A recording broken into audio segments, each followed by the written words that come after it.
Welcome. In today's guide, I'll show you how to disable vibration alerts for LiveSpace's notifications on the X app.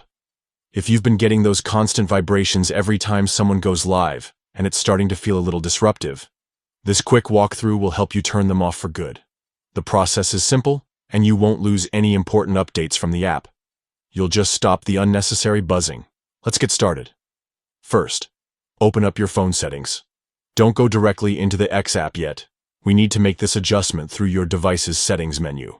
Next, scroll down and tap on Apps. This is where your phone stores all of the applications you've installed. From here, search for and tap on the X app. Once you're inside the app's settings, you'll notice several options controlling how the app interacts with your device. Now, tap on Notifications. This section manages how alerts show up, whether they appear as banners, play sounds, or vibrate. Inside, you'll see a list of categories that break notifications down by type. Go ahead and tap on Notification Categories. From here, look for the option labeled Live Spaces. This is the setting specifically tied to notifications anytime someone is broadcasting live. Once you've opened that section, you'll notice a toggle for vibration. All you need to do is switch off Vibrate. That's it.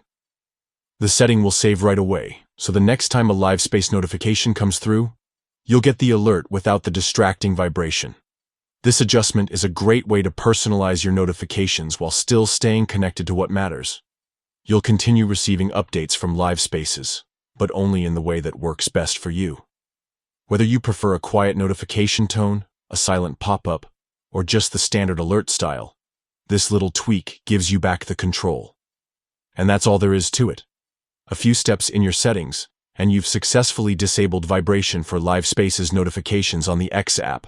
If you found this guide helpful, consider checking out similar customization tips so you can make your phone work exactly the way you want it to. Thanks for tuning in.